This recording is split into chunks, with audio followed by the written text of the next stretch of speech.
రండి. ఇది వీళ్ళు మాట్లాడేది వినోద్ కుమార్ గారు సో ఎట్ లాస్ట్ ఫైనల్ గా మీ కమెంట్స్ ఏంటి ఈ అంశం పైన? Please conclude in 1 minute.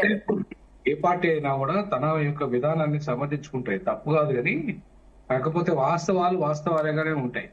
So ఇవాళ వాస్తవాలనే గమనిస్తే మనకు అనుకున్నంతగా దేశంలో గాని రాష్ట్రంలో గాని ఈ సమస్యలు, పేదవాళ్ళ సమస్యల్ని, నిరుద్యోగ సమస్య, ఇట్లాంటి సమస్యల్ని జీడిపిని డెవలప్ చేయడం కానీ, పర్ క్యాపిటల్ ఇన్కమ్ పెంచడం కానీ ఇవాళ పెద్దగా పెరిగిందని అయితే నేను అనుకోను. బట్ ఏది ఏమైనా ఇవాళ భారతదేశం కూడా 5వ వాణిజ్య దేశంగా అవతరించడానికి ప్రయత్నం చేస్తున్న క్రమం. మరొక వైపు గత బిఆర్ఎస్ ప్రభుత్వంలో పర్ క్యాపిటల్ ఇన్కమ్ పెరిగింది. కానీ ఎవరిది పెరిగింది పర్ క్యాపిటల్ ఇన్కమ్ అంటే? అక్కడ కూడా మరీ పేదలందరిది పెరగలేదు. పర్ క్యాపిటల్ ఇన్కమ్ పెరిగిందంతా కూడా కొంత సంపన్నులదే పెరిగింది. ఎందుకంటే ఒక ఎకరానికి 100 కోట్లకు ధర పలికే స్థాయికి తీసుకొచ్చారు. కానీ అదే సన్న బియ్యం మీద మామూలుగా బియ్యం కొనే వాళ్ళ ఫ్రీ బియ్యం కానీ లేదా రూపాయి కిలో బియ్యం కొనే వాళ్ళ కెపాసిటీని 100 రూపాయలకు పెరిగే విధంగా ఆ పథకాల రూపాన జరగలేదు. సో కాబట్టి పేదవాళ్ళుగానే ఉన్నారు. కొంత ధనవంతులు పెరిగారు. హైదరాబాద్ లో 12 మంది ధనవంతులు కాస్త కేసీఆర్ గారి హయాంలో 36 మంది అయ్యారు. సో 36 మంది బిలియనర్స్ అయిపోయారు.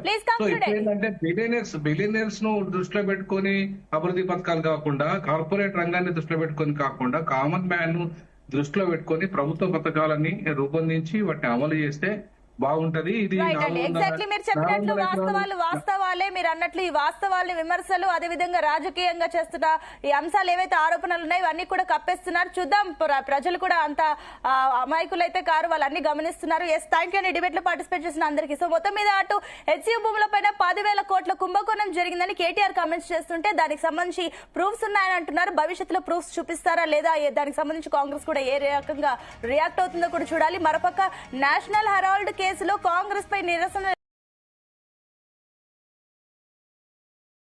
Welcome to Zee Telugu news morning debate. నేను సునీత. రేవంత్ సర్కార్ కూల్చుడుపై బీఆర్ఎస్ కాంగ్రెస్ మధ్య మాటల యుద్ధం నడుస్తుంది. అటు కాంగ్రెస్ నేతల కౌంటర్లపై సెటైర్స్ వేస్తున్నారు బీఆర్ఎస్ నేతలు. రేవంత్ సర్కార్ 5 ఏళ్లు ఉండాలన్నారు కేటీఆర్. దిక్కుమాలిన ప్రభుత్వాన్ని కూల్చే ఉద్దేశం తమకు లేదన్నారు. అటు సర్కార్ పై ఆర్బీఐ దర్యాప్తుకు కేటీఆర్ డిమాండ్ చేశారు. దీనికి తోడు అటు కాంగ్రెస్ ధర్నాలపై బీజేపీ నేతలు కౌంటర్లు ఇస్తున్నారు.